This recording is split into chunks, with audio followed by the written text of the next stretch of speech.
Howdy y'all, Christi here with Little Salty Homesteader. Welcome back again to my YouTube channel. I'm so glad that you're here. Today I am doing some more fall garden planting. I am starting some Waltham broccoli seeds, and then I will be direct sowing 4 different varieties of squash into some of my raised beds. Now last week I started some Brussels sprouts and petunias, and I talked about how I sort of planned out when everything was going to be started and or direct sowed into the garden.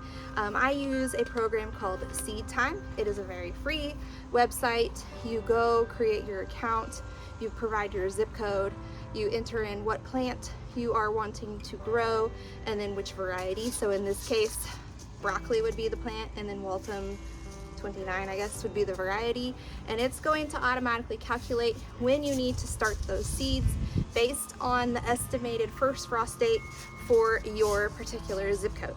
Now if you have some sort of funky microclimate, like you're up in, you're down in a valley or you're up on a hill or something, and it's a little bit different than the rest of your zip code, you can just manually adjust it. But overall, it makes it very quick and easy to plan out your entire garden. And I have quite a bit of growing space, even though I live in a suburban type neighborhood and my backyard isn't the biggest. I have 5 raised beds, 4 green stalks, and a couple of in-ground spaces, as well as some other like random containers around that I am growing food and flowers and herbs all in. So the Seed Time program has really helped me to get everything planned out pretty accurately and save a ton of time. And it also is going to remind me when I need to be prepping that bed for the next plants that are going to go in, or when I'm supposed to be harvesting something, or when cultivating. So if I need to fertilize something along those lines, it's very good at giving me weekly, daily reminders. And they recently came out with an app that will give you your task list and also allow you to add things to your journal.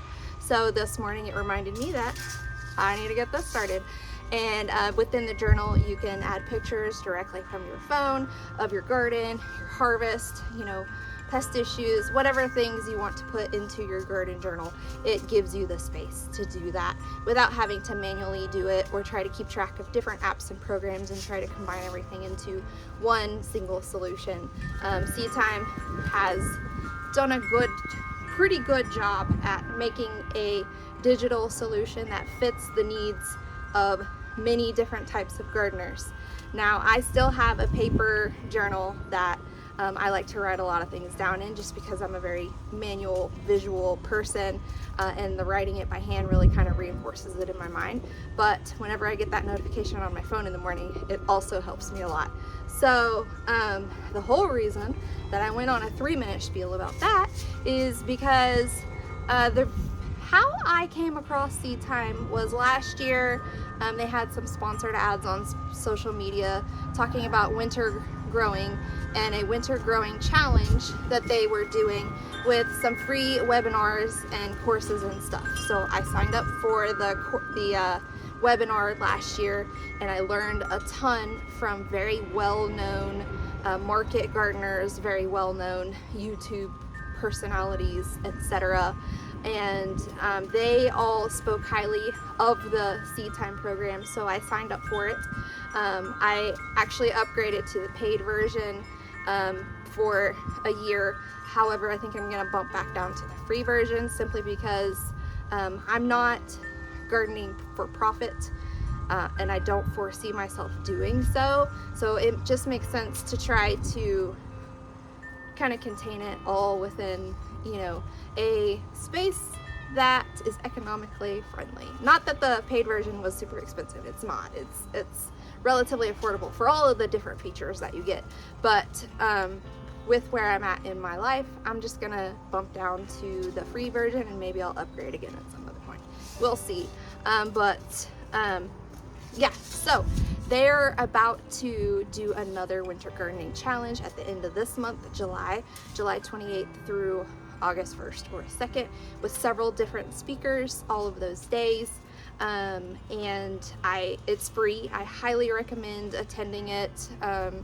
I learned a ton about season extension, succession sowing, basically protecting your crops in the winter time so that they'll be, you know, they'll still be able to grow even if it reaches into the single digits, possibly the negative digits.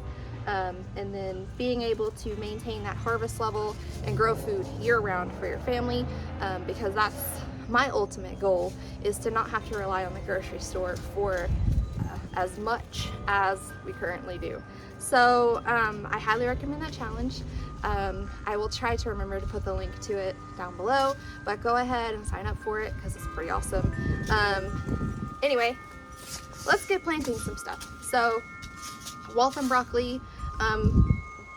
Broccoli is a cool season crop. If I were to have started it in January, whenever I started my tomatoes and my peppers, it would have bolted in the heat of spring and summer before it would have formed the broccoli head. It would have just gone straight to flower. So this does better in cooler temperatures, and it is pretty frost hardy. If I remember correctly, it's frost hardy down to 20 something degrees without protection. And then of course, if you protect the plant, then you know it can get a little colder outside, but the plant is still warmer, if that makes any sense. So in North Texas especially, things like broccoli, cabbage, Brussels sprouts, radishes, rutabagas, turnips, collard greens, all of those do a lot better in cooler temps than they do in warmer ones. They're much better suited as a fall crop because our spring gets way too hot way too quickly. We have about 3 days of actual spring before we get into our pre-summer temperatures. So these are best suited for fall into winter gardening. And see if it says, it does not say how to or how long before you harvest, but that's probably within the Seed Time website if I were to go look. So the seeds are supposed to be planted 1/4 to 1/2 inch. I'm going to plant them 1/4 inch because they're very, very tiny. If you have ever seen mustard seed at the grocery store, the little black mustard seed, these are the exact same size. They're in the brassica family. Most brassicas are going to have seeds that look exactly like that. Same size, same shape, same color. So I don't want to plant them too deep because I don't want them to use all of their energy before they break through the soil. So I'm going to plant these 1/4 inch deep. And I have my little tray here. I'll just show you guys. Sorry, I'm adjusting your feet so you don't fall over. Okay. I have my little tray here. This is a 12 cell. I'm gonna go ahead and sow all 12 cells with broccoli. If that seems like a lot, it is. It's okay. We'll survive. So I'm just going to use my finger to very gently make little divots in the soil. Now this is pre-moistened, and I did fill the tray about half full with water so that the soil would stay nice and moist whenever I move it over there where my other seed trays are currently baking in the sun. So these seeds are a little bit older. They are from 2022, which isn't terrible, but I'm going to plant 2 seeds per cell if I can. But like I said, they're very tiny. That one got 3. If I slow-mo that, you'll see how I just totally dropped 3 seeds in that one after I only said 2. If I get if I get more than 12 seeds that germinate, then I will thin them out at that point. And I'll thin it down to the strongest plants within the cells. So you hear that, little seeds? It's a race. All right, very, very easy. And then we just very gently cover those divots back up with soil. And that is that. And in about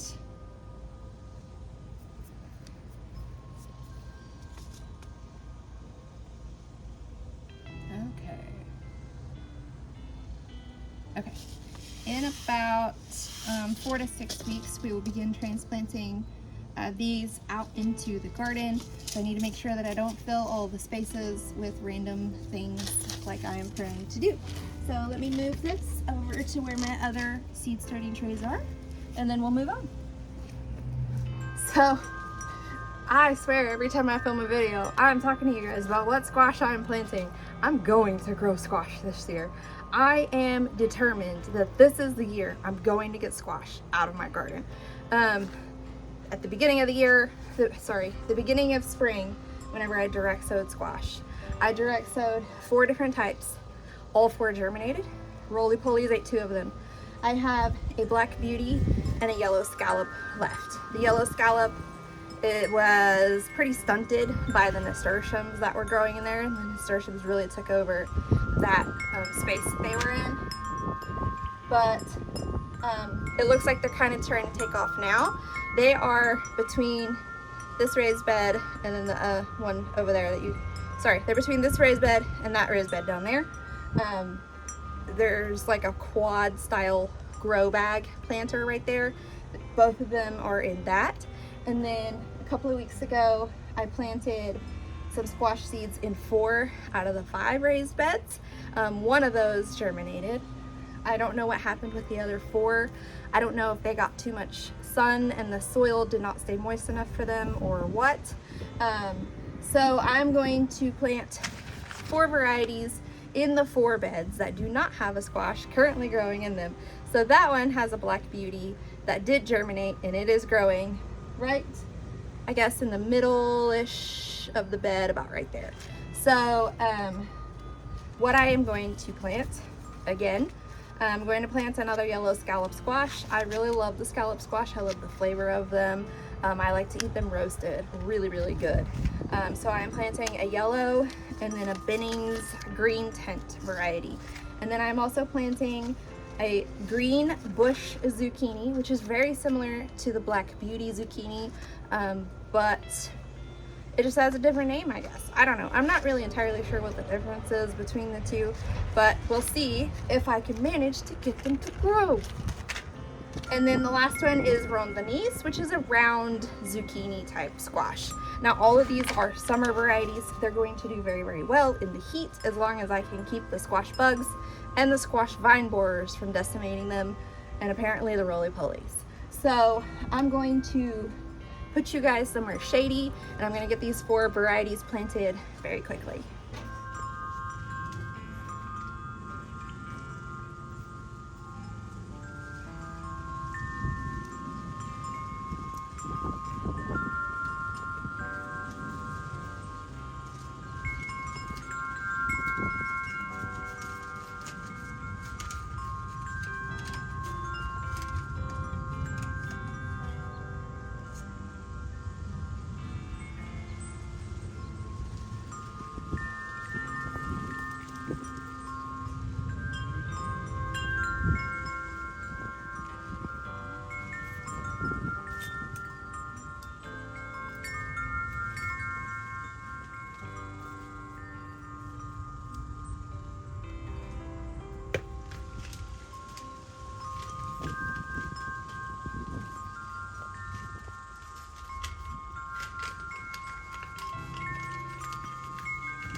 I'm just gonna come through here and point out where I planted each variety. This is for my records because I'm forgetful and I do want to know where I planted what, so that, you know, if it actually does germinate and it does start producing squash, I'll know what squash to expect. So in this first bed that is up against the house, I planted Rondenise. I do think that with the shade cloth here, these guys might actually germinate all right. We'll see. There's a wasp over there, so I'm trying not to anger it. Anyway, Rondenise in this one. Then in the second bed, this middle one here, I have the yellow scallop, and I'm going to scoop them up and put them into my pocket so that I don't leave them out here.